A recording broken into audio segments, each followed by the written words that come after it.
ചിലരുടെ മനസ്സിങ്ങനെ അടങ്ങാത്ത കടൽ പോലെയാണ്. എൻ്റെ മനസ്സൊക്കെ കുറച്ചൊക്കെ അങ്ങനെയാണ്. എപ്പോഴും അങ്ങനെ പല പല ചിന്തകളുണ്ടാവും.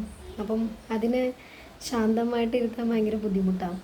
അതുപോലെ തന്നെ പല ചിന്തകളും പല ഇമോഷൻസായിട്ട് കണക്റ്റഡ് ആയിരിക്കും.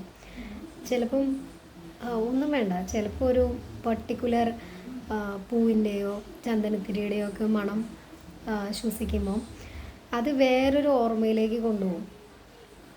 ആ ഓർമ്മ ചിലപ്പോൾ ഒത്തിരി ഇമോഷൻസായിട്ട് കണക്റ്റഡ് ആയിരിക്കും.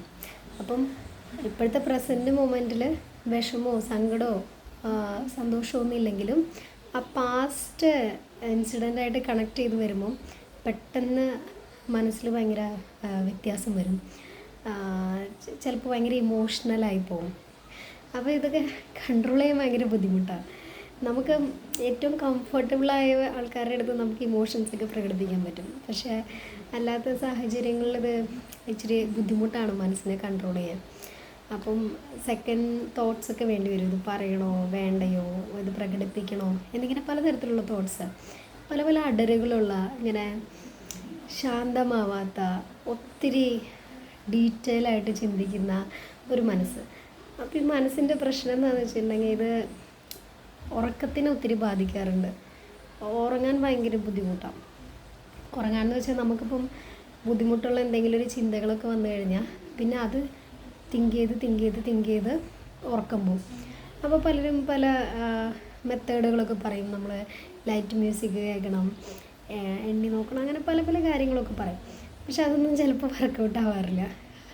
പലപ്പോഴും സെൽഫ് ആയിട്ട് പറഞ്ഞ് ഇത് കുഴപ്പമില്ല, ഇതൊക്കെയാണ്, നീ ഹാപ്പിയാണ് എന്നൊക്കെ പറഞ്ഞാണ് പലപ്പോഴും മനസ്സിൽ തന്നെ സമാധാനിപ്പിച്ച് സ്വസ്ഥമാക്കിയിട്ട് കൊണ്ടുപോകാം. പിന്നെ ഇതിനൊരു ഗുണവുമുണ്ട്. നമ്മളിപ്പോൾ എന്തെങ്കിലും പ്രൊജക്റ്റോ വർക്കോ അല്ലെങ്കിൽ എന്തെങ്കിലും പരിപാടിയോ ഒക്കെ ഓർഗനൈസ് ചെയ്യുമ്പം ഡീറ്റെയിലായിട്ട് ഇമാജിൻ ചെയ്ത് ചിന്തിക്കാൻ പറ്റും. ഇപ്പം എന്തെങ്കിലും പ്രോഗ്രാമോ ഒക്കെ ഓർഗനൈസ് ചെയ്യുന്ന സമയത്ത് കംപ്ലീറ്റ്ലി വിഷ്വലൈസ് ചെയ്ത് കംപ്ലീറ്റ്ലി ചിന്തിച്ച് നോട്ട് ചെയ്ത് അത് ഏതൊക്കെ ഒരു 5D 60 70 ഡയമെൻഷൻസിൽ ചിന്തിക്കാൻ പറ്റും. അതൊരു ഭയങ്കര നല്ലതാണ്. പിന്നെ ഇടയ്ക്ക് കൊതിയാവാറുണ്ട്. ശാന്തമായുള്ളൊരു മനസ്സുണ്ടാകാൻ വേണ്ടിയിട്ട് എപ്പോഴും ഒരു കൊതിയാവാറുണ്ട്. അതായത് എപ്പോൾ വിചാരിച്ചാലും ഉറങ്ങാൻ പറ്റുന്നവർ, എപ്പോൾ വിചാരിച്ചാലും മനസ്സിൽ ചിന്തയില്ലാത്തവർ, പ്രത്യേകിച്ച് ചിന്തകളൊന്നുമില്ല, എപ്പോഴും മനസ്സിങ്ങനെ ക്ലിയർ ആയിട്ടിരിക്കുന്ന ആളുകളുണ്ടല്ലോ,